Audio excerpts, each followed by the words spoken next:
We're walking, we're talking, we're walking, we're talking, we're walking and talking and walking and talking and walking and talking.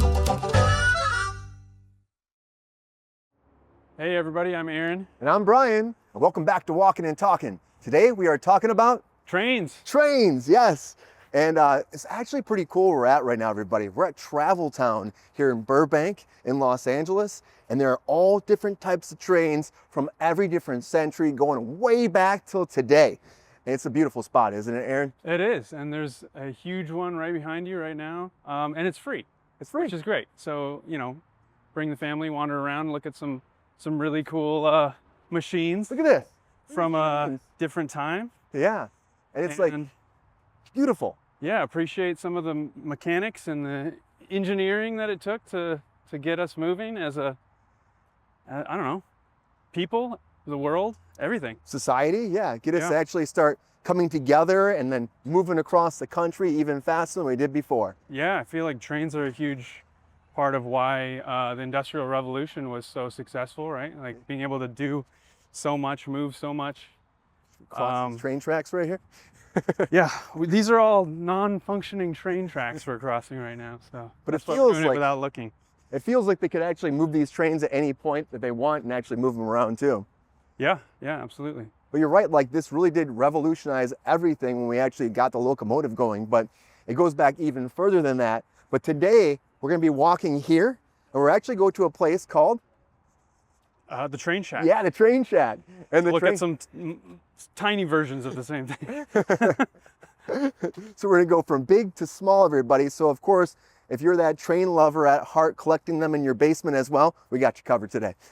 That's right. Yeah, Burbank has a really cool model train place called the Train Shack, and we're going to try to get there in an hour or so. We're gonna see, this might be a long episode, everybody. Yeah. So hold tight, let's get locked and loaded. And I feel for Aaron's arm today too, so. But there's a lot to talk about with trains because it actually predates the steam engine that we know about, that we're familiar with, right? Like, I was reading about the original tracks, the oldest tracks called the post track in England, which is basically just boards. I think they used like ash boards to kind of cover marshes or cross bogs or whatever with people, equipment. Oh, look, train's There's a going by train. right now. Yeah, train going, look at that, it's pretty cool. It's not a full-size one, somewhere in between the miniature and regular. Yeah, well, we do have a train. Look at that. We do have a train though. Yeah, this is cool. Yeah, they're moving this train. This place is pretty massive actually. It's huge, yeah. If you want to if you're a train enthusiast, come here if you're in Los Angeles and walk through this whole park. But of course, when I'm walking and talking, we got to connect places. We got to have fun. We got to go for a walk. And so we're going to show you a lot today. But I do say, yeah, going back, you're talking about like the railways themselves, but the trains themselves too have revolutionized a lot. Sure, yeah. Like the first train was like in the 16th century, guys, actually like late 15th century. And that was just a horse-drawn wooden wagon that was pulled through, of course, towns on tracks. And it's a whole different deal right there too. They have a few of those actually here too. So the first engine of a train was a horse, is what you're saying? Yeah. Okay, I guess that counts technically. So is it the track that makes it a train? I guess it is the track, right? It's the track, so we got to go across here, so. Yeah, don't do this at home. Yeah. There's no Only crosswalk. on Walking and Talking do we do this. Yeah. We were actually debating like the path and stuff right here. That's right across the street there. Yeah, it's right across there, so I think that's where they want us to go. So we can actually cut right there, couldn't we? Yeah, right there. We'll Look. wait for this traffic. Yeah. Traffic here in Los Angeles as well. But people are in cars, but trains bring us all together. Yeah, maybe use your car to come to Travel Town. We brought cars. I mean, Yeah. technically we wouldn't be able to do this without them. So, but that's actually where the term comes from too, right? Like cars, train cars. Like all of these individual cars were sort of what predated what we know to be a car. Yeah. But they used steam for individual cars on the tracks. And there were a lot of really, really strange inventions before it took off, but They were trying everything, right? Trying anything to make it like revolutionize. Maybe we can try to sneak These cars never stop right here, guys. Maybe we can kind of try to sneak across here. Yeah, I think we gotta wait for this and then we can go. Maybe But someone last cross. I mean, the first like actual steam engine was developed in 1804, right? Yeah, 1804 by Trevithick. Richard Trevithick. Trevithick. I'm always It's gonna a butcher really his long name. line of cars. I think we should just cut in front of them. Yeah, let's see if someone lets Follow- cross. Can you let us cross for a second, buddy? Let us cross. Thank you. Here we go. Yeah, Trevithick. But what name? Trevithick. Trevithick. Yeah. I Some British guy, right? I'll But go. then we started making them here in America too. Oh boy! Walking in, talking in, falling. Slipping and sliding. Here we go. Woo, woo. You know, this is what happens when you wear Converse on a hike. And I've been doing it for way too long. We should go. No, this way. This way. Yeah. This way. Yep, this way right here. So we will connect both these areas. It's a cool path right here. Yeah. Watch out for We're definitely off-roading a little bit today. But Richard revolutionized that though too. He started making the steam engine, and so now we're really cooking. And it's in the UK, and they were really pushing it back there. And when it comes to the actual railroad system, they started in the UK, but of course, America, I think, we really expanded upon it. We're such a vast region. Well, and back then it was all about the tracks that you had laid, right? Like you had to kind of create the infrastructure to use it. It's one thing to have a steam engine, and it's another thing to have a place to take it. Yeah. But I think that might be partly why it was so successful in Europe, because there was so much infrastructure to support it already. So All much. these tracks. I mean, what's weird is thinking about the train itself being useless without a track, right? But the tracks themselves go back to 38 BC, post-track in 38 BC. yeah, so it wasn't track as we know it. It was more like a board laying down. Then they had the sweet track, replaced it, and that was a like an elevated board, basically. But I didn't find when they started putting in the rails. I think that was like in the 1500s, maybe We can put that in. 1550s. That sounds about right, you know? But they were really starting off, of course, when they were just trying. It takes a long time to build these too. So of course, even as they're inventing it, they're making systems to transport goods all the time, right? Right. Well, and they used canals a lot too before. Really? Yeah, canals, waterways before trains, because you know, less friction. And there's a whole bunch of horses here. The original engine of the train. Yeah, here they are. Here's the engine of the train. They're still moving. Yeah. They're still, of course, helping us out every day. I love seeing horses. When do you see an actual horse maneuvering around any place, right? Do we have to like jump a fence? No, we just have to wait for them to pass. Okay. I'm like, we might have to hop a fence. I'm just saying. There's a path over there. But also, of course, in the UK, they still have the biggest name for a train. And I'm going to tell you right now, I'm going to butcher it. There's no way I can ever say this real. Here we go. You guys ready? Liam Fair, Piwa Gema, Nima, Ella, Gori, Gia, Chia, Dula, Willa, Nika, Sila, Oga, Gok. What? I'm going to put that down below. Okay. Supercalifragilisticexpialidocious. That was me trying to say it out loud, guys. So no idea how you actually say that, but that's actually the UK has that. That's the name for the longest train ever. So longest train name ever. So. Oh, was this like a thing? Like they would just make the name longer and longer? I think so. I think they just wanted to like be like, who can make the longest name? And they got it. They win. You guys win. You win completely. Cool. So, cool. I don't know how you say it out loud. There's got to be someone that can actually pronounce that. I wonder what the longest train ever to travel was like. Ooh, that's a good point. Because I feel like that's one of the things that's one of the advantages of this type of transportation is here's the tunnel, is you can keep connecting cars. You can make these longer and longer, and ultimately it's not something that is limited by really anything except for the demand you have for the goods you're traveling, or the people, or whatever it is. Yeah. But well, America does have like 140,000 miles of track. wow. So I mean, there's a lot of track right here in the country. So think about how much that is to carry, of course, those big goods across the country, but also like I'm gonna say right now, trains can carry much more than, of course, those semis as well too. That's why we still use them. And that's a lot of track.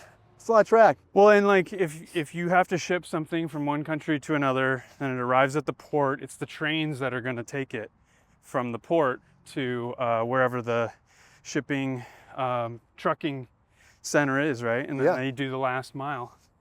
But trains end up doing probably the majority of the domestic transportation, right? Trains, planes, and automobiles, right? Yeah, yeah. And I mean, like, it's interesting to see some of the old places around LA where there are tracks in the ground. The tracks go straight into buildings. Yeah. You can see kind of like how before trucks and cars were as dominant as they are, as we know them today, trains would go straight into the factory. They would go right up to the place where it would be unloaded and all the goods would be used. So they kind of like skipped the semi truck at that point. And we've added that component as well for more versatility, I suppose. But a lot of other reasons, but generally, yeah, a train can do most of the work from the shipping port to the distribution center. Yeah, from actually there to your door. But also you're saying about the tracks in LA, it's kind of sad because we had a massive infrastructure for trains. Yeah, we did. And then like, things started changing with, of course, automobiles. And that's when they were like, pull all the trains out and just sell cars in LA. Which cars are great, but again, we used to have this big infrastructure like New York or even like the UK where we could easily get around by hopping on a train. Right. And you see those tracks, you're talking about tracks, they're like ghost tracks now at this point. Yeah, a lot of them have been abandoned. Abandoned. I was reading about the red and the yellow cars. Yeah. Like red cars I think red cars basically became, is that what they're called? Red. Anyway, the red cars became the metro essentially because they started sending them underground. Yep. And I think the yellow cars were just ultimately abandoned. But yeah, you could take trains all around LA before like the 50s basically. Yeah. And there's like abandoned train stations underneath downtown Los Angeles too. Yeah. All these train tracks just empty. And I know people say they go down there and they film there actually in LA a lot of times. And it looks like they just like walked away. Like it's like a time capsule almost. Yeah. Yeah. And I'm like, that's pretty cool, but also sad. Like, why are we not using those? Well, and that's part of the interesting thing about like thinking about the infrastructure, because before the train tracks were laid, you couldn't do anything, right? Yeah. Like you can't use a train before there's a place to take it. So we were limited here in America before the Transcontinental Railroad, which was, I think that was in 1869, is when they connected the Union Pacific and the Central Pacific Railroads. And that's like it was a 7-day journey or something across the country? Well, so before the tracks were connected, it would take weeks to get across the country. And then once the Transcontinental Railroad was connected, it would only take 7 days. So that was like the fastest at that point that you could get across the country. Wow. 7 days. I mean, we should be going faster with those bullet trains, but of course they cost so long to actually build, and it takes them forever to build too. So it's so expensive. Cool little bridge here. This is awesome. Look at this. You just have to contend with a little bit of manure, but 6 horses per limit, everybody. 6 horses or 2 walking and talking friends. Oh, this is cool. I don't think I've ever gone this route before. Watch out for those landmines right here. Yeah, there's a lot of them. Actually, I think I'm just going to embrace it. You're going to go with it? I'm like, what am I going to do? I don't know. I'm doing this. I'm dancing like this. All that engine fuel right there is on the ground right there from back in the 1600s. Well, can you imagine like having to basically use a horse as your engine, carrying your carts, carrying your cars, your train, whatever? Can you feel the shaking, by the way? No, but all of the... it's blowing my mind. Suspension bridge. Yeah, I can feel it though. I feel like we're walking across like Jumanji Bridge or something. All of the just the waste, right? Like those horses are going all day long right down on the tracks. So I imagine somebody had to kind of keep those tracks clear. I don't know how that worked. I know, somebody figured it out, right? Yeah, but well, either way, I'm sure the steam engine was a nice change. The But horses were happy. they had electric trains before steam. What? Okay, so, no, wait, I'm sorry. I thought it was like I think I'm 20th mixing century when something those up. came. But they were using electricity. They were trying it, right? I mean, think about it. We're walking to a miniature train, to a place where the trains are powered by electricity through the tracks, Yeah. right? And that was something that's something that we kind of are used to with subways and other ways of powering trains above, like the elevated trains in Chicago, that kind of thing. But basically, we went to steam because of the power, probably because of the amount of the distance you could take it, that kind of thing. But like, why wouldn't the entire track system be electrified? It seems like that would make a lot of sense, Right? Right? There's just so many things we kind of like prioritized consumerism to generate a lot of this stuff. Like, if we're not consuming coal, if we're not consuming something, Wood, coal. then it's not as viable. At least it wasn't as investable potentially. I don't know. It's sad. It's just really sad. It's like, as opposed to like moving forward and growing on society and finding what's more sustainable and what's more cost efficient and works well for the world we live in, we're like, you know what? Let's do this instead, because we need to do some coal. Burn that coal. Well, you know what? It's also a good reminder, though, that whenever you're innovating and creating new technologies, it's super important to recognize the power of incentives. And if you're incentivized to do things that you don't want, or a future you don't want, you have to find ways to incentivize an alternative.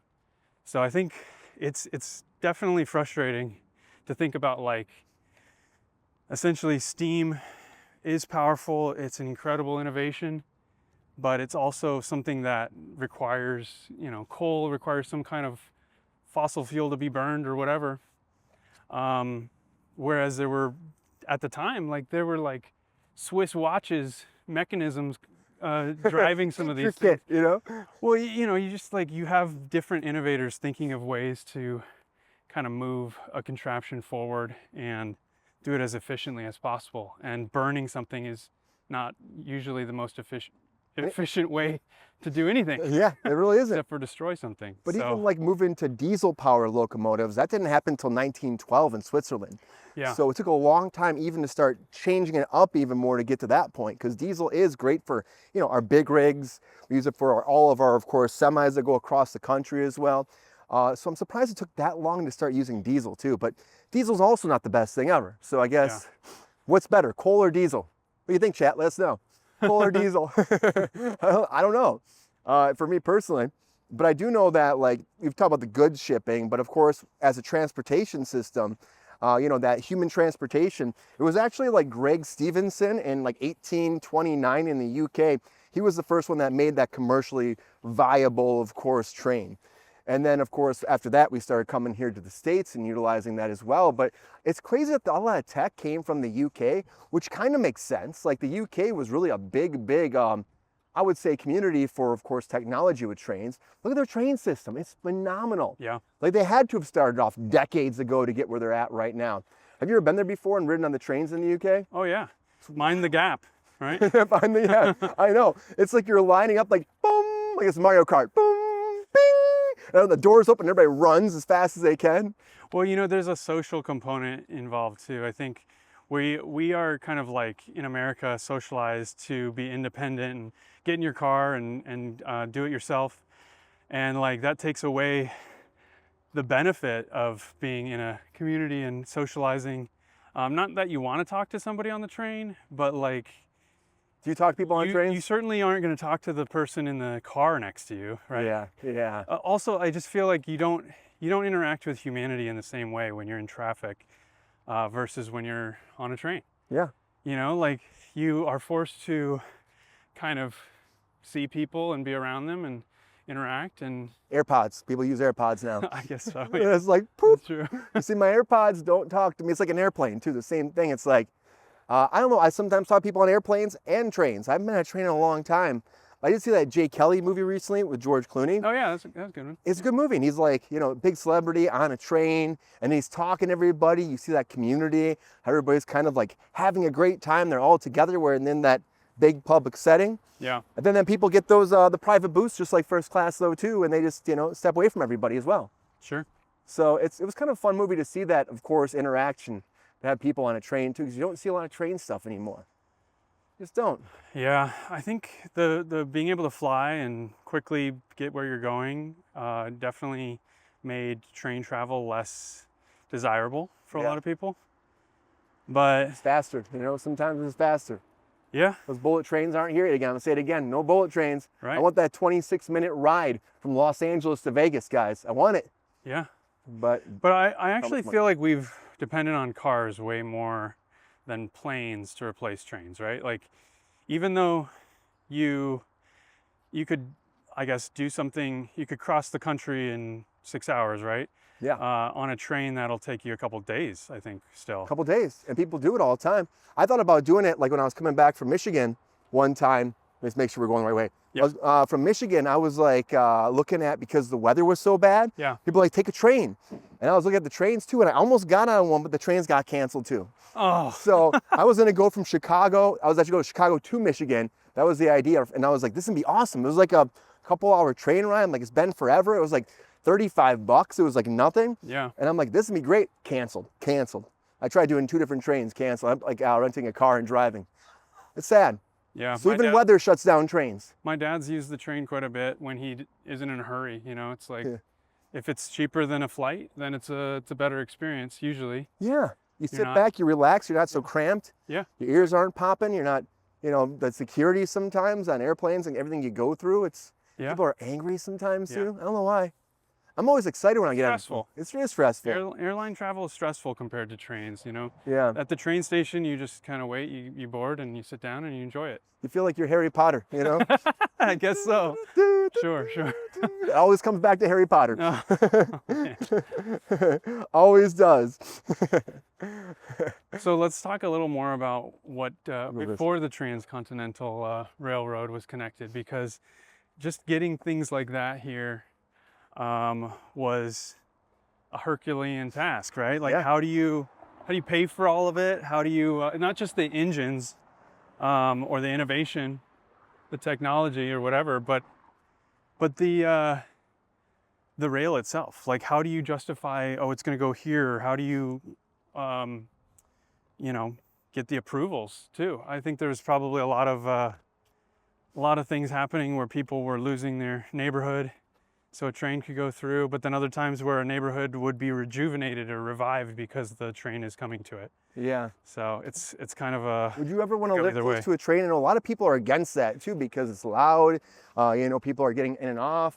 Then maybe at wake up in the middle of the night. Usually get a place or a house where it'd be like cheaper sometimes to buy because it's by train tracks. it's definitely loud. I mean, I went to school near a place with a train track going by all the time, and we'd hear the train, and it can definitely be something annoying, but it can also be something that you miss. You know, it's like, oh, there's the train again. Like, I feel like it gives you a sense of time and place.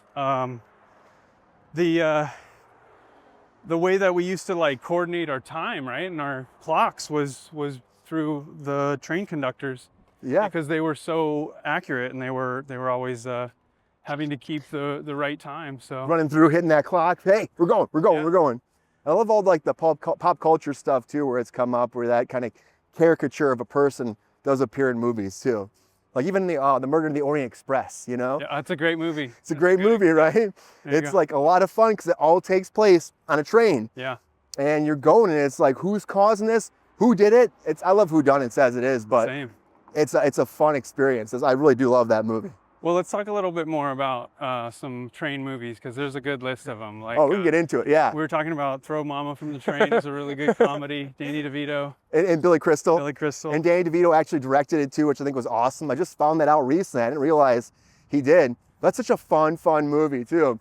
And if you guys haven't seen it, check it out. You know, Danny DeVito's trying to get Billy Crystal to help him take out his mouth. Right. Yeah.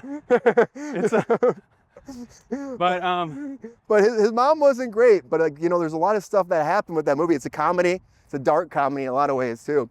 But it all ends on a train too. It reminds me of the idea of the villain tying a damsel in distress to the train tracks. Like that's also kind of like an early Oh yeah, early movie or cinematic idea, right? Like that this is like some dangerous thing that's nearby, and you know, don't get caught being tied to the tracks. Yeah, don't do it. I don't know. But also like it's weird. It's interesting. It's also like showing damsels in distress though too. That was a big thing about damsels in distress back in the day. And why are they in so much distress? I don't know why they're in distress. Girls, what's going on? We want to help you out. Because I guess that's when we call them damsels. We went away from that word now. Right. And so they're not too much distress. Too much distress with that word completely. The bouncing off the double D's doesn't work, you know? And so we got away from that. But we still make train movies though too. Like you're talking about that as being a caricature thing, but we also do like Bullet Train came out a few years ago. Unstoppable is a good one. Unstoppable's a great one.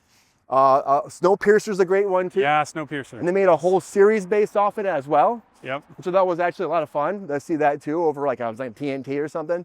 But also fun where all the action takes place in a train and they're moving through every different train car. Thank you very much. There it is, train car, until they eventually get to the locomotive in the front. So it's great. Back to the Future. You can't not mention that one. Yeah, well, that's one of. Oh, you're talking about the third one. Third one, yeah. Well, that's one of the cool things about a movie on a train or any kind of story on a train is it's like claustrophobic and contained, but it's also like expansive. You don't really know how far this train goes or how many cars there are. Like, it seems like a really good place for a lot of drama and a lot of conflict. So there's a lot of great movies incorporating a train as the entire location. And it's a lot of fun too to have that kind of feeling of like, it's like that closed space that you're kind of uneasy too because you're trapped in there. Right. Yeah, like the stuff in GoldenEye is really dramatic. So cool. There's just a ton of really cool like scenes too, even if the whole movie isn't about trains. Yeah, I got a whole list of them. Well, we'll go up this way here. You got, well, Train Dreams is nominated right now. Train Dreams, yeah, that's also up. Beautiful, really. Is it great? I haven't seen it yet.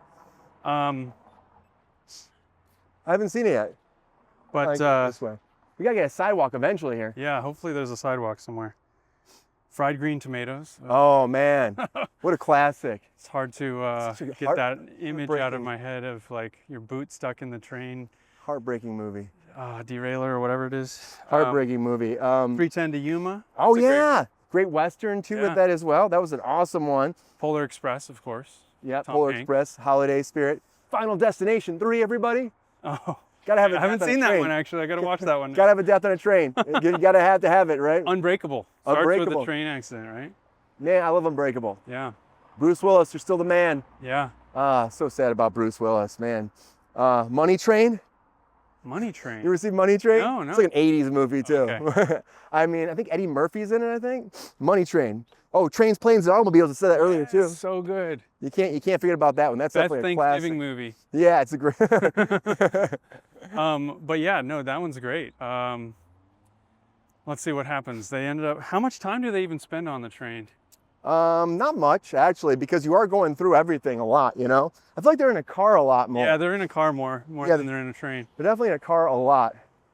But you know, when it comes down to that, it's still a lot of fun. Still so good. Yeah, so good. But I gotta say, Back to the Future 3 though, I know people hate on it sometimes, but I'm a big Back to the Future 3 fan still. Yeah. And that's a good travel device right there. Train, it's awesome. Then you can easily hit those railroad tracks everywhere. If the tracks are there, they're probably gonna be there in the future.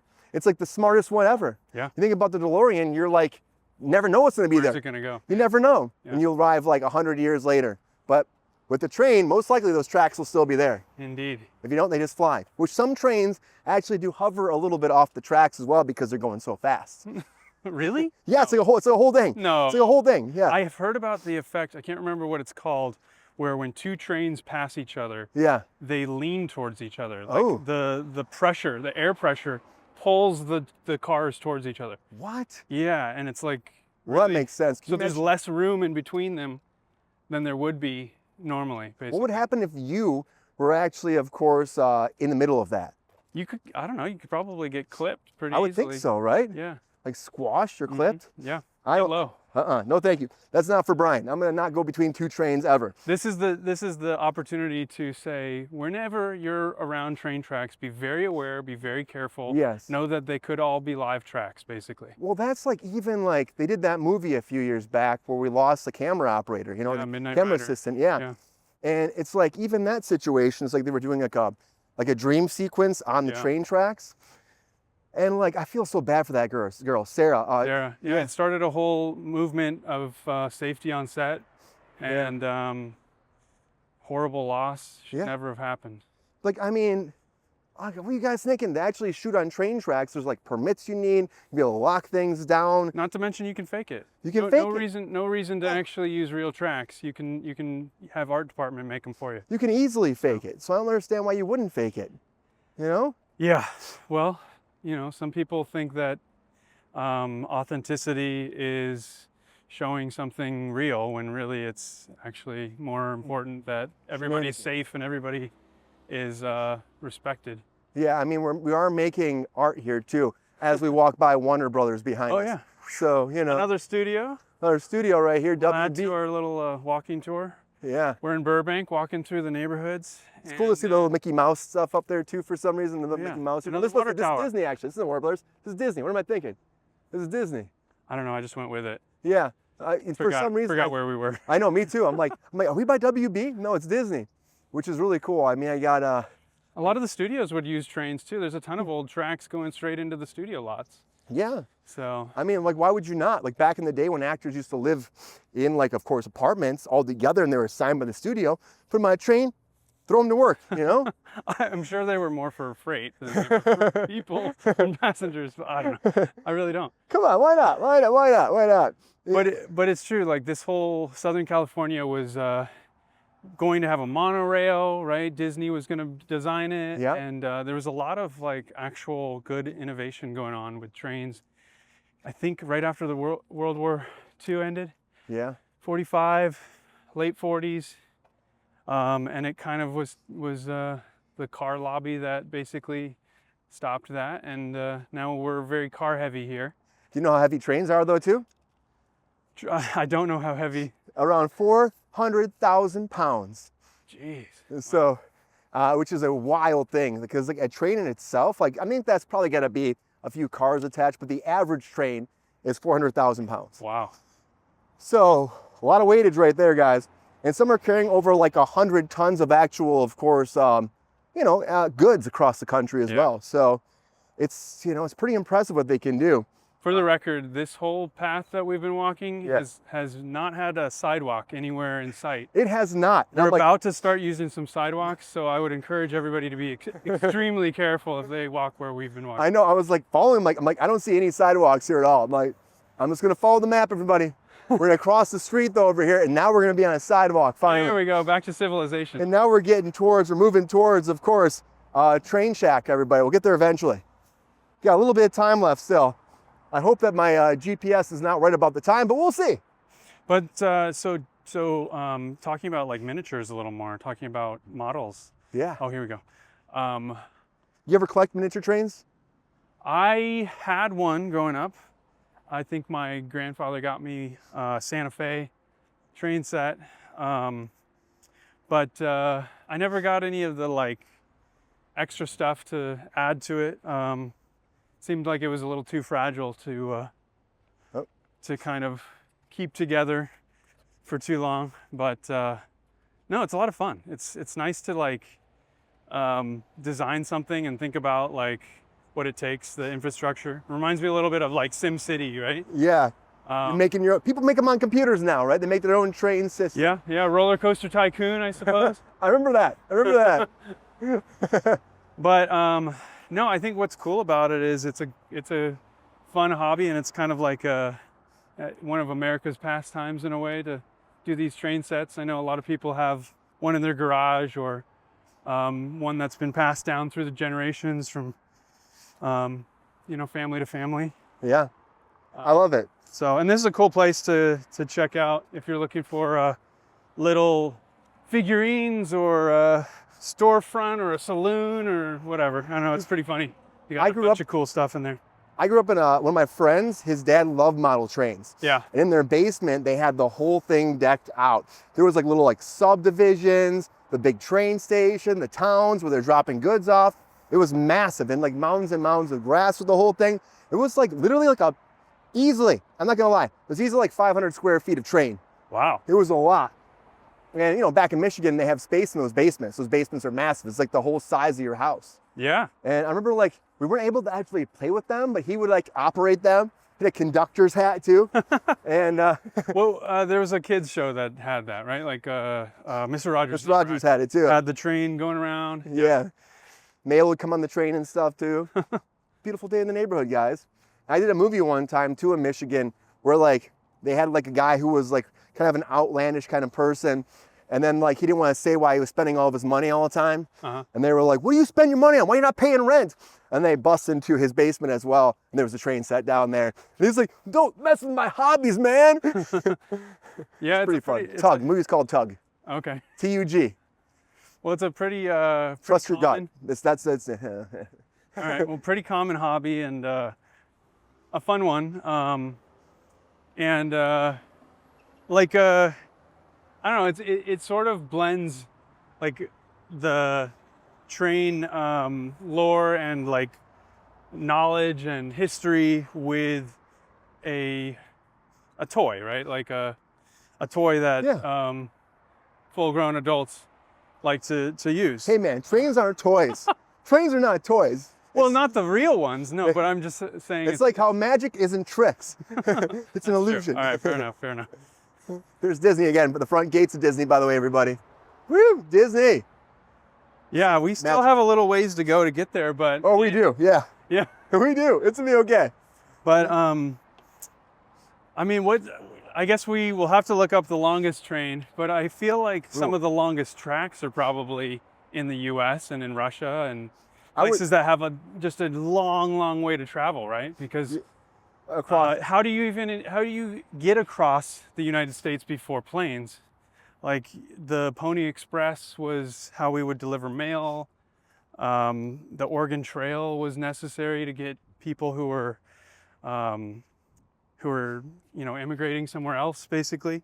But how do you like just regularly, routinely move across that vast of a space unless you have something like a train to do it, you know? Yeah, I don't know. Like, how do you actually make that whole journey? Because trains have been making that for a long time for us. If we didn't have that, I don't think we'd be as connected as we are today. No we never had trains. No way. And also trains move pretty fast for the most part. I mean, a lot of them move about 50 miles per hour up to, of course, I think the fastest train recorded ever was the Mallard, and that was the fastest steam locomotive at 126 miles per hour. But now there's actually a train they have over in the UK that's doing like 350 miles per hour. Jeez. But that's still like in development. We're getting that bullet train area right there, you know? And they actually have the fast ones that go under the water too, which are really cool. There's an underwater one. Have you seen that one that connects like the UK to France? Oh yeah, the channel. Yeah. Yeah, so cool. yeah.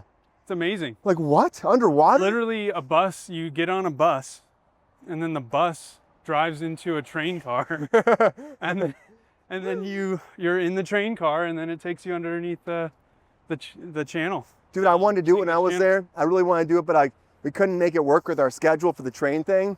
When I was over there, so I ended up flying to the UK. So I was pretty bummed about that. Well, that reminds me, I actually, when I was researching this, I realized that not only have I been on that, a channel, the train. Was it cool? It's kind of hot and boring. Can you see any water? Can't see anything. Oh, it's dark then. Yeah, it's just you're inside of a boxcar basically. Oh man, like I pictured it being like fish everywhere. No. Like there's an octopus swimming by. No, like, whoa! No. Like it's like SeaWorld for adults underwater.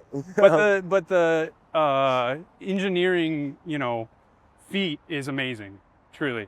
But like, yeah, I'd been on that, and then I also realized I had been on a trip to Germany, to Salzburg, and the castle there, which has the oldest still functioning funicular. which brings us back to our haunted Angel's Flight. episode, Angel's Fight, the funicular that's still functioning in downtown LA, is something that's like one of the oldest forms of train tracks and functioning trains, because they would use them to go up inclines and manage really steep terrain. So, which there's a lot of terrain that's all different types here in the world. So you'd have to have something like that. yeah.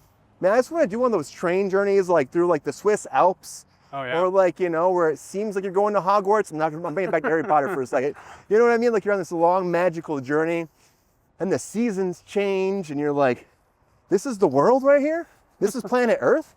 You know? I don't know. To me personally, it'd be a lot of fun. You ever done a journey like that before? I went up to Montana one time, and it was during the winter, and there was snow and a train track and the train going through with the smoke, and I'm like, that looks like a fake train set. It's so pristine and perfect and beautiful. How can this be real? So yeah, I would love to do a trip like that on a train, probably through the US, but you just have to, it like forces you to slow down, I think, you know? Yeah. Forces you to kind of like just be where you are, be in that moment, and it's a cool way to travel. Like not to get somewhere necessarily, but to do it, to be on the road, on the tracks doing it, you know? Yeah, not necessarily to be like, I gotta be here tomorrow, but like, I'm gonna go on an adventure. Yeah, exactly. Which is what trains can be, a super massive adventure. Doesn't have to be just like monotonous in your car driving, Right. drinking your coffee, yelling at people out the window. You're actually on an experience with all those people too. Well, I feel like a car can almost be a handcuff when you're looking for parking. You're trying to, Especially here in LA. yeah, you're trying to be kind of like as nimble as possible, but it's hard because you've got this thing that you need to take care of and, you know, be able to not get a ticket where you leave it or whatever. And like using the train eliminates that. You get there when it's running and you get on, you get to where you're going, and then you're a lot more free than you would be if you have car keys that you have to kind of worry about. So I mean, looking even around here, it's the parking place. It's like you're fighting, you're honking your horn. Trains, you hop on, you let that conductor go. You sit back, pop your earbuds in, or talk to your neighbor and rock and roll. yeah. Do trains have like, But the LA Metro has gotten quite a bit better in the last like has it? 10 years, I'd say. Yeah. Yeah. I know we're actually building a new train here in Los Angeles now too. Yeah. It just got announced. They're gonna go from like the valley off like Van Nuys all the way down to the West Coast. There you go. So it's a massive, big underground train that's gonna take. Along Sepulveda, right? Yeah, it's gonna go under Van Nuys, I think, under Van Nuys. They were talking about Sepulveda too, but I think they were arguing about going under Sepulveda because they didn't want to be too close to the dam. Oh, okay. Because they're going underground. So I did see that. They just announced that like 2 weeks ago. Yeah, something like that. Yeah. But that's gonna actually connect a lot, but it's gonna take us a while to build that train, let's be honest. Sure. Well, that's part of the whole thing, is like getting the approvals, getting the money together, and then the time it takes to do it, you know. Digging. Some of the Transcontinental Railroad efforts were just kind of like blowing up mountains, basically, right?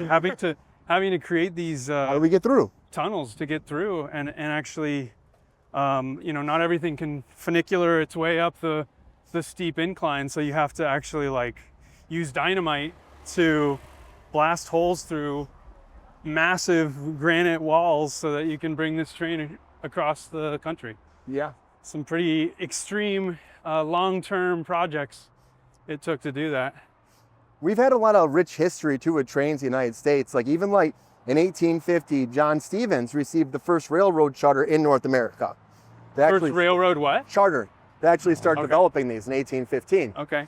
And then actually in 1830, the Baltimore and Ohio, the B&O Railroad began operations, which was a big one here in the States as well, initially using horses before then introducing the American manufactured locomotion. So of course, we were building like the 1800s right there along, of course, the UK. We were moving and shaking too. Yeah. So I think that's also awesome to look back in our past, how we were innovating all the time too. Yeah. Innovating right around the rest of the world in order to bring ourselves together. So, that Stevenson over there in the UK may have been like, I'm gonna be the first locomotive person, but yeah, we got your back, man. We're moving too here in the States. We're not messing around. Let's see. Well, I think a lot of that is driven by just the utility of it all, right? Like it was so obvious how this could be a benefit. Yeah. In a weird way, like I definitely think the AI push that we're experiencing is similar to this. When's the AI train coming? Well, what I mean is like it's obvious to so many people how it's going to make things easier. It's going to give us advantages. Just like I think laying tracks down and having this massive steam engine is going to be, it's obvious how it's going to improve a lot of commerce, how it's going to make things better. But it's also obvious how it's going to disrupt so many things. And we're not sure that the benefits are necessarily going to be equally distributed. We don't know. But that's, you know, that's innovation. I just, Part of the normal upheaval of it all. I mean, it wasn't until the 20th century started like initiating all these like electric trains, but I'm just waiting for that like all electric AI powered train that's going to take you across the country. It's going to be like the Titanic the first time it goes. I don't know. I'm worried about it. But it could be great. It could be awesome. Maybe it can easily, of course, adapt, switch those trains, of course, train tracks. Yeah, And make it even more convenient and faster and efficient. I think there could be a lot of great innovations to put those two together. Yeah. But I don't know. There's also just like everything could easily get derailed, right? Like you have you have this very, very powerful thing, and I think it's important to keep humans involved in the conducting of all of these operations. There's got to be somebody like right behind the scenes, you know, running things or like watching things at least. I think, you know, I mean, also like in pop culture though, we talked about movies. I also want to talk about like music a little bit too. Oh yeah. We didn't dive into the music realm of trains. Of course, first one off the bat, Train the band. Of course. You know, Drops of Jupiter. you know what I mean? Drops of Jupiter. Pretty big band in the was it early 2000s, right? Yeah. That was an amazing thing. But when I go back to like the 80s, the 90s, like dancing and pop guys, like the locomotive was actually a big one. Come on. Soul Train? The locomotive. Hello. Yeah, Soul Train. Soul Train was big, guys. Soul Train was awesome. Yeah. And also, come on, ride that train, choo choo, and ride it, boo boo. Come on, it's a choo choo train. Remember that? You have, I mean, there were a few other movies I wanted to mention actually. Taking of Pelham 1, 2, 3. Have you seen that one? I did see one. Yeah, That's a good one. They Really remade good. that, I think, too. Wasn't that Denzel Washington and Yeah. Chris Pine? Yeah. Yeah. Oh, well, I think it's an older movie too, and they remade it. They remade it. That was the remake I'm thinking of. Yeah. Yeah, but they're speaking of redoing things. They've got a second season of Hijack that's on a train too, so I can't wait to see that. I can't wait to see. I know it just came out too. I haven't had a chance to sit down and watch it.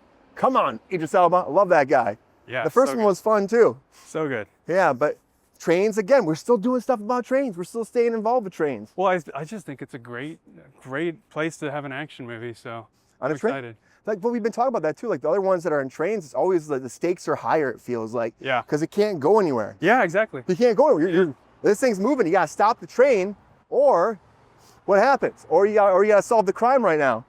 Basically. So okay, back to music. I know you guys saw that episode of Hot Dogs. Sorry, Wiener Schnitzel. But you have like plenty of I guess blood on the tracks. You got Bob Dylan sings about trains all the time. I don't know. The trains have been a theme in music for a long time, right? Long time. Crazy Train, Ozzy Osbourne. Yeah, there you go. All aboard! I didn't write any notes down about music because I don't know. Like I guess a train whistle is a instrument. Yeah, key of F, guys. Key of F. That's a thing. There you go. But I do think that it is a form of music. I actually had a train, which was a clock when I was a kid too. And so it would actually play music, then it would go choo choo, it would go and it would actually move, the whole train would move, and then when it would go off, go, whoo. Oh man, it's so annoying in the morning. So annoying. But it Sounds was. annoying. But it was like its own music and of course train together, and it was an actual train, so it was moving too, all moving parts. Cool. Oh man. But it was music inclined too, so. Did you have a like a train set growing up? Did you? I had this cool little train set, yep. I had a cool little train set, and I broke it. I think my mom actually might have some of the tracks still. But the cars kept breaking on me too. You know, the little cars. Yeah. Which is always frustrating. You know, I always wanted to have trains. I liked them. I thought they were fascinating. And but yeah, never. But after that one broke, it was kind of stopped. We had a holiday, a Christmas one, where it was like Santa Claus's train. We put that out every year too. Yep. And he'd run around, of course, the North Pole on his little train, bringing gifts around. So that was pretty cool too. But I do think that, you know, I guess the only really thing I had for as a kid where I really got into it was my friend, the Witter's house. Shout out to you, Kyle and Craig Witter. Shout out to you guys. Was going over to the Witter's house and looking at their train track too. But I always wanted to have one. I thought that'd be cool. My mom was like, no, we're not doing that. Too much of a mess. Too much of a mess. Yeah. And now I'm like, nowadays she probably would do it. She's like, okay, go ahead. Whatever you want to do. Let's make it happen. You're going to have fun. You're going to have fun doing it. Well, that's like kind of a Christmassy item too, right? Like you pull the train track out to put it around the tree. Yep, 100%. Have them go like, have you seen the people who have the trains that go around the top of their like kitchen? Oh yeah. I can't remember. One of my friends had something like that. I really like that too. That's pretty cool. Yeah. Yeah, I feel like if you could make it practical and use it to bring the mail to your office or whatever, it would be pretty cool too. That'd be pretty awesome. Wait, hold on a second. Oh, did we miss it? Hold on a second. I'll make sure. I think we gotta go this way. I want right. to make sure we're going the right way. Yep, that's it. I almost missed it. We want sidewalks, guys. We want sidewalks and less freeways. Yeah, yeah, exactly. Less freeways. I almost missed it. I'm like, oh, Brian, we still got a little bit of time left till we get there, guys, but we'll be talking more about, maybe we'll see some little miniature trains too. Like if you guys love miniature trains, let us know too. I always love to see that. It's always fun. Yeah, I wonder if there's any, like there's probably a Guinness World Record for the longest miniature train set, biggest set, or I don't know, something longest like that. time ever ridden on a train. There's got to be that too, right? Like someone who's been on a train for like 20 days or 100 days or something. Yeah, there's probably like the equivalent of flight attendants, right? Where you have to be on the train all the time. Yeah, but yeah, probably all the time. They probably have to live on there too. Of course, some of those traveler ones, they will have those built-in bunks, and they will have, of course, you know, built-in cabins too. Yeah, that might not be that bad actually. They're fully sustainable. That's what it is. Let's see here. Let's see about some fun facts I still got here too, guys, because I love having some fun facts. Well, let's talk a little bit about LA if you've got anything, because what I was reading is that the Southern Pacific Railroad basically turned LA into the major metro that it is. So it was like a little pueblo, and because of the train system, it was able to grow into the giant metro that it is. And it makes sense because of how sprawling it is. You know, like if you build up and you have this dense city on a port, it makes sense that it would become a big metro, but like, how does LA become anything other than just a bunch of neighborhoods? I think what I was reading is that the Southern Pacific Railroad basically coordinated that commerce that it took to make this a major hub, taking from, for example, the freight coming in San Pedro all the way to Los Angeles. So that corridor, I'm trying to remember what it was called, the Alameda corridor? Yeah.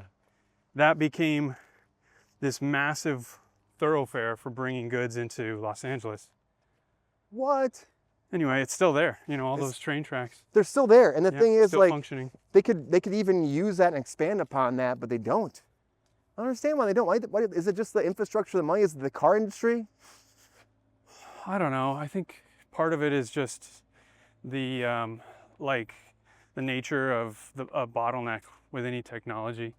The tracks, the infrastructure that's there might be really valuable, but it also it creates a bottleneck, and that makes it easier for other people to exploit it, right? Yeah. So versatility in distribution becomes more of a way to save money, I think, for a lot of corporations than relying on the old way in the same way over and over.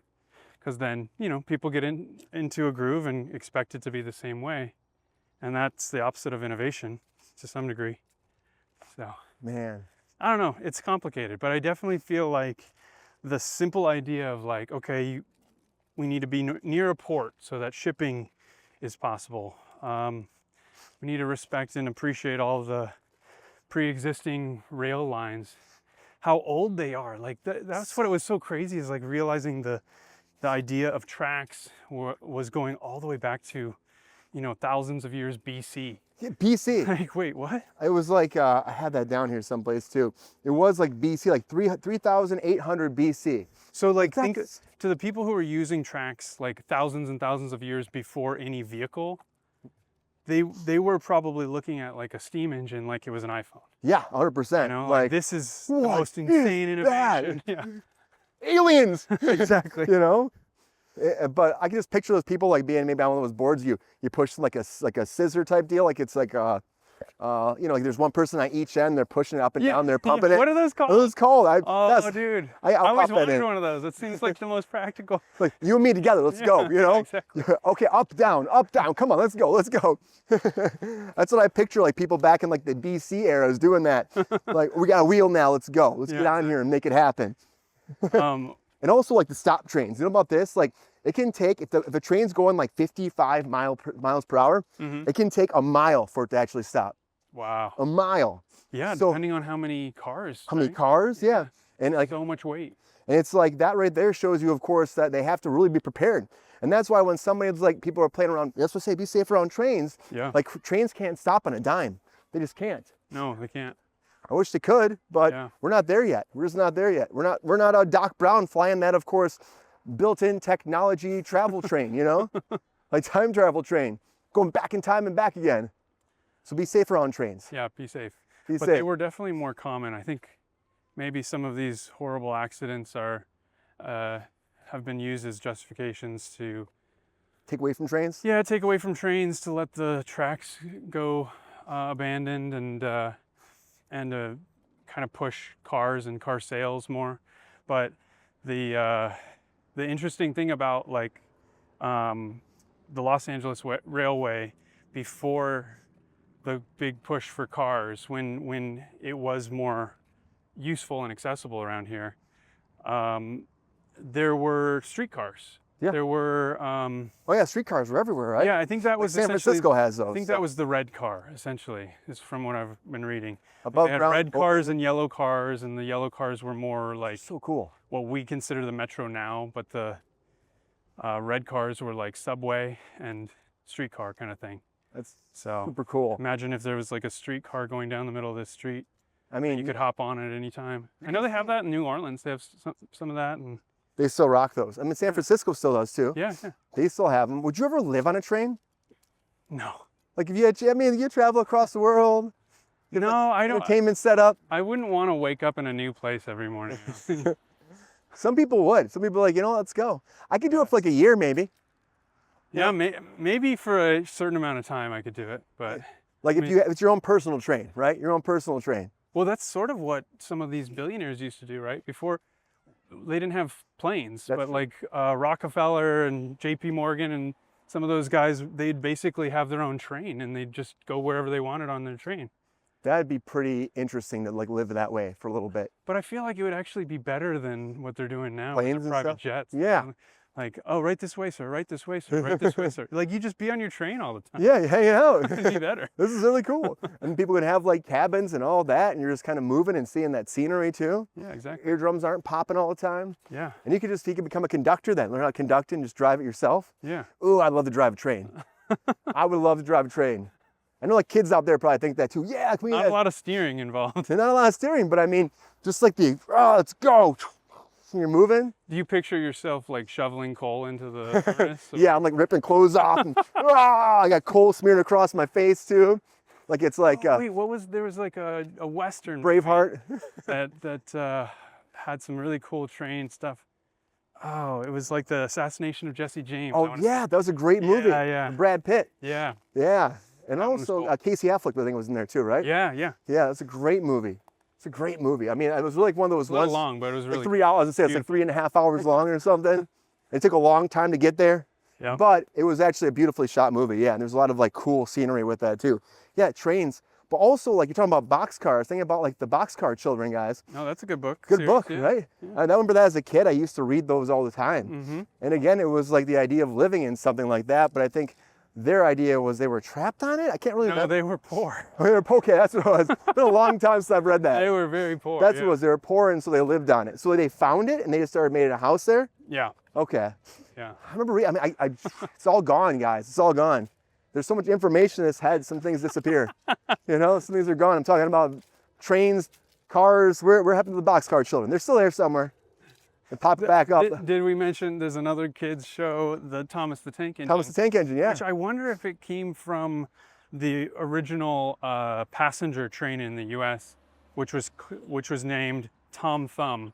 I don't know, but like, there's all these like kind of iconic moments in the history of trains where it's like, oh, this big thing happened, and it may like inspire some type of media, it may inspire some expression or something, but like by the time it gets to us, we're just like, that's just what I say, that's just how it is, that's just a kid's show that I grew up on or whatever. And it's like, I don't know, it's funny. Yeah. But yeah, Tom Thumb was the name of the first passenger train in the US. So.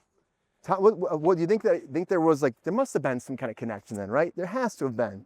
I don't know, maybe that had something to do with hitchhiking and, you know, putting your thumb out. Yeah. I have no idea. I didn't look into it too deeply, but it did make me think of Thomas the Tank Engine. So I love Thomas the Tank Engine, and also when I thought it was creepy. Actually, I thought it like reminded me of the Teletubbies, like the face on, like the human face. It's a little uncanny valley at times. Yeah, it was a little weird. It's a little uncanny valley, but like the idea of all the different trains coming together and being like this community that have love and they care about each other, and again teaching children, I guess, what's right and wrong, and also, yeah, they're kind of creepy though too. The faces were a little creepy. But yeah, a lot of kids shows can be creepy. Anyway, but we love them all. Shout out to the kids shows, everybody. I think the best like movies that are, or TV shows related to trains, are action, adventure related, in my opinion. Yeah. I don't know. Is there like a comedy that takes place on a train that you can think of? Other than Throw Mama from the Train, but they're trying to get rid of her. I feel like one of those rush hours had to have been on a train at some point, right? Okay. Yeah. Wait. What about wasn't one of the Speed? Oh, I feel like movies. I think they did. Second one. I think it was on the first one was the bus. The second one was a cruise ship, right?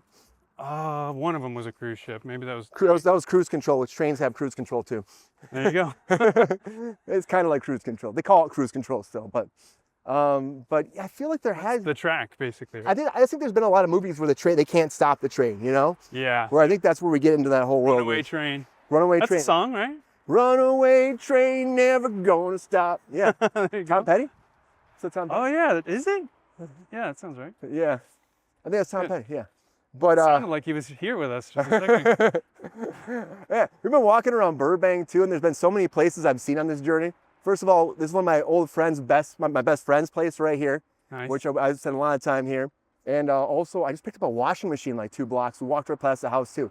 Weird stuff, guys. Dryer.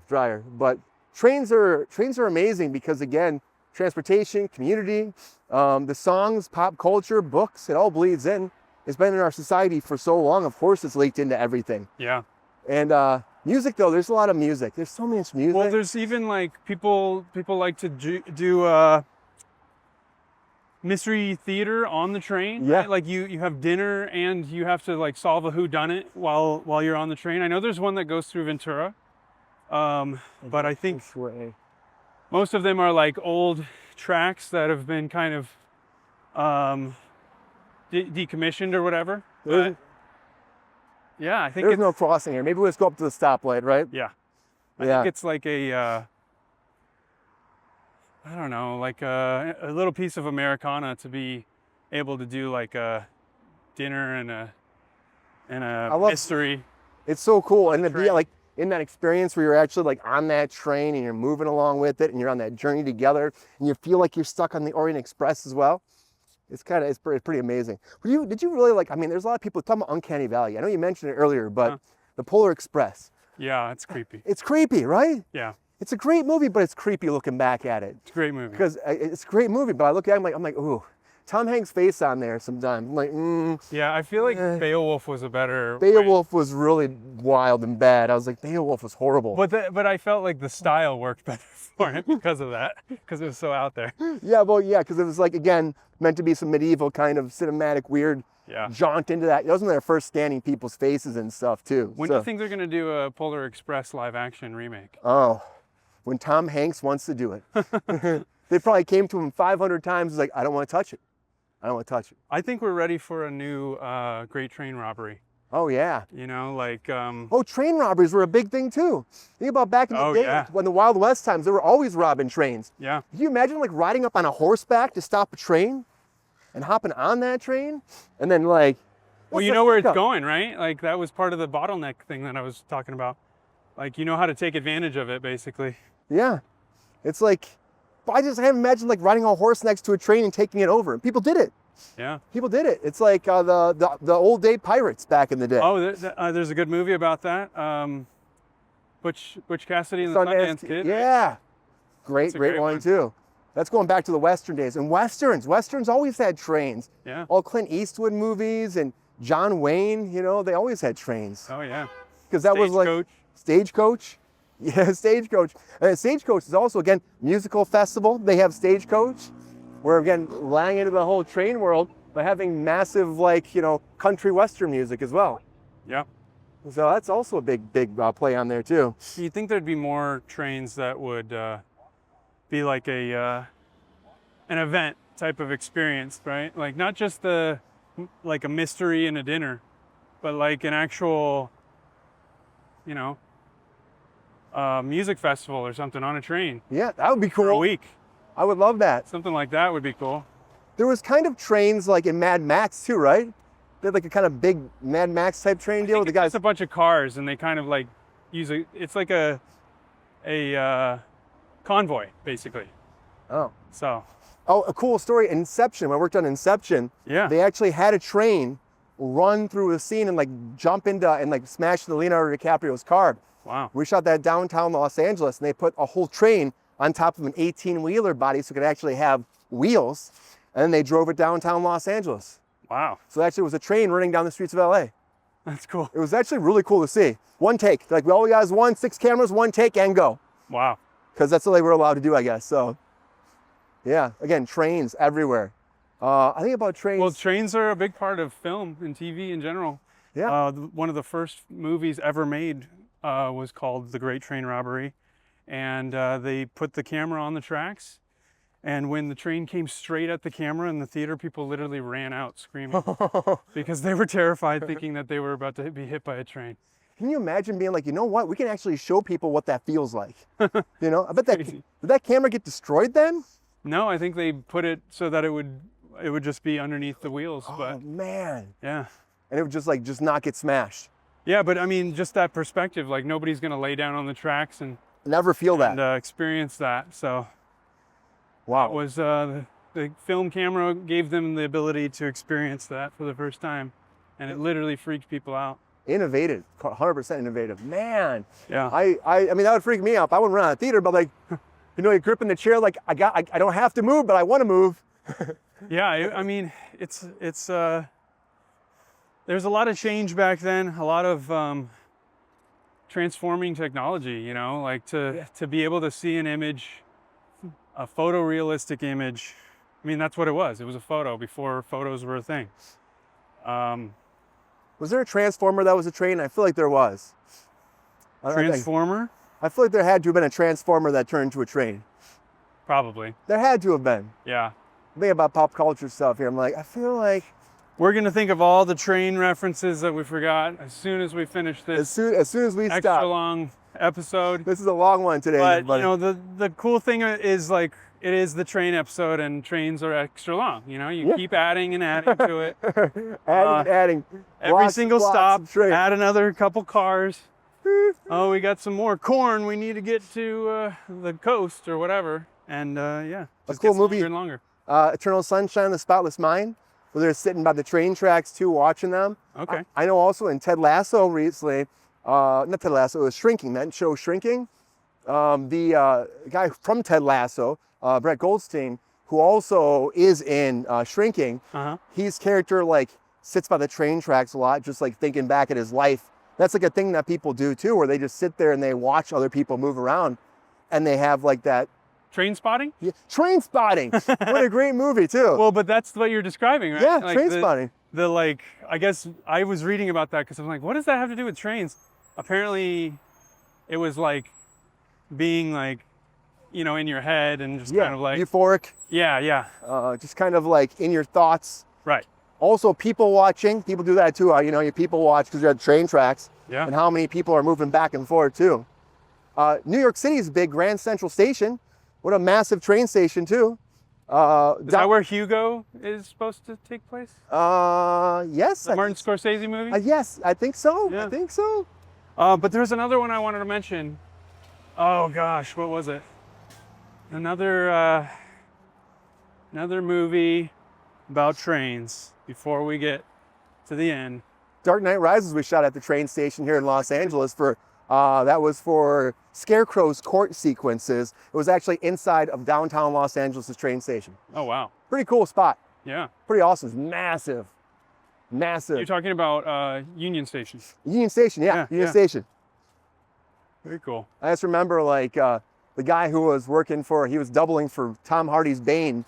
We were like, he had his back to like Bane and like Tom Hardy's walking up and he does one of these things. And I can see him clearly tiptoeing up like this. And then he grabs the guy, puts him in a full Nelson and goes, "I'm Bane," and picks him up in the air and pushes him around. I'm like, whoa. Wow. They were friends. They were friends. And so they practical joke each other and stuff. But I was like, oh man. And it was like in the middle of this big Union Station. Dang. You know? So, yeah. Fun stories. Trains, guys. Yep. Trains bring people together. I want you to think about this train movie. You got to have it. Which one? Well, you were saying you had a train movie you're trying to Oh, think yeah. I can't remember it now. about. Oh, you know I can. The Station Agent. I haven't heard of that one. Really? Station Agent? Yeah. No. Oh, it's good. What's that one about? I don't remember. Station Agent. I'll check that one out too. I feel like Tom Hanks does a lot of train stuff. Wasn't like Catch Me If You Can? Weren't they on a train at one point too? Probably. Yeah. The time period, there was a lot more train activity back then. Yeah. They're always on trains, so it was easily accessible too. And of course, easier to shoot on than a plane, right? For sure. Before we started building them on stages and stuff. Well, also like the whole driving cross country thing. I don't think that was as common. I think it was more like you're gonna take a train to get across the country, you know, like, or even a Greyhound or something else. But like driving solo across the country was not as common as it became, I think. Where do you think the future of trains goes as we're getting towards the end of this train long length video? I hope we can get a bullet train here in the U.S. because I got to ride on one in Taiwan and it was amazing. Oh man, was it really fast? Did it feel like you were like flying? Oh yeah, it's insanely fast. And it's like, why, if this is possible, like why don't we have this technology? Trying to get quickly across really, really long distances, going up to San Francisco for the weekend or something, would be super, super valuable. Oh, I mean, I love it. I'd list like a bullet train across the country even, you know? Yeah. And then people would probably be doing that a little bit more than actually flying. And then at that point, maybe flights would actually be more competitive on price too, you know? Maybe. It would bring more like of competitiveness and helping out the consumer too, but it'd also be fun. I would think if they had a bullet train that went like, even if it was like 14 hours, you know what I mean, across the country, I'd do that. Sure.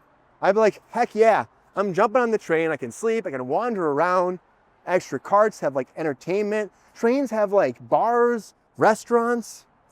Yeah, you know? all built in. All built in. Yep. Just add a new car. Yeah. You think that we're ever gonna have flying trains? I don't know why you would need it. Isn't that the point of the tracks, is that it's grounded? Yeah. Like my wife and I were on our honeymoon. We took a train from Nice to Paris, and we got on the train and took off in a storm, and all of a sudden there was a bright flash, loud bang, and we're like, what just happened? And somebody's like, oh, we got struck by lightning. What the heck? So, you know, like you're already literally grounded. Yeah. If you get struck by lightning, you're fine. in the safest place you can be. Yep. So I don't know. I feel like to have a flying train would just kind of completely defeat the purpose of the ancient use of tracks to transport people and goods. Man, yeah, 100%. So stay on the tracks. Let's stay on the tracks. Don't go off the rails. Yeah, exactly. Exactly. and stay grounded, everybody. Yeah, and let's start recognizing the infrastructure around us and reusing old tracks and finding ways to rejuvenate the communities that connect to them. Can you imagine being one of those people that are like working on the rail? Well, I'd be working on the railroad all the remember that song? Live long day. Yeah, that's. Can you imagine being like that? Like put it in the ground and I'm singing a lot this episode for some reason, guys. Well, it's a long episode. So. You're bound to have some singing come out of Brian. We're getting close though. We're about a block away from From the hobby shop, and yeah, it's actually a really nice walk. Like this is such an easy. Once we found the sidewalk. Yeah, once we found the sidewalk. I mean, we probably could have cut up earlier. Maybe we wouldn't have no, but it was good. But again, I love going under the bridge. We got to see a lot right there too. Oh, yeah. And train that big like travel some town. horses. Some horses. The original engine. Original engine, guys. Yeah. Which we have a lot in LA actually. You probably didn't know there were horses in LA. There's still horses out here too. Yeah. We got deer, we got everything. But I do think that overall that travel town is super cool. If you want to see old trains from throughout history, if you're a train fanatic, go to Travel Town. Check that Yeah, out. it's really cool. I couldn't believe. I mean, we could have probably wandered around that for at least Hours. a half hour. Yeah, easily. I mean, I could be stuck at Travel Town. I could be like kicking me out at Travel Town. Like, Brian, go home. It doesn't cost anything at all. It's actually open every day except Mondays. So if you want to check it out, go to Travel Town. Yeah, check it out and learn a little bit about the history of trains in Los Angeles and how they made this little town and a bunch of towns into an actual thriving metropolis. It's amazing. And if you love miniatures too, don't worry, we got you covered too. You love, of course, building your own train set. You're a fanatic, you want to bring your train home. We're almost to Train Shack, everybody. At Train Shack, we will actually show you, of course, all the miniatures they have there too. It's so fun. I'm sure you can get a ton of cool stuff online these days. Like that's probably one of the best ways to build out your collection.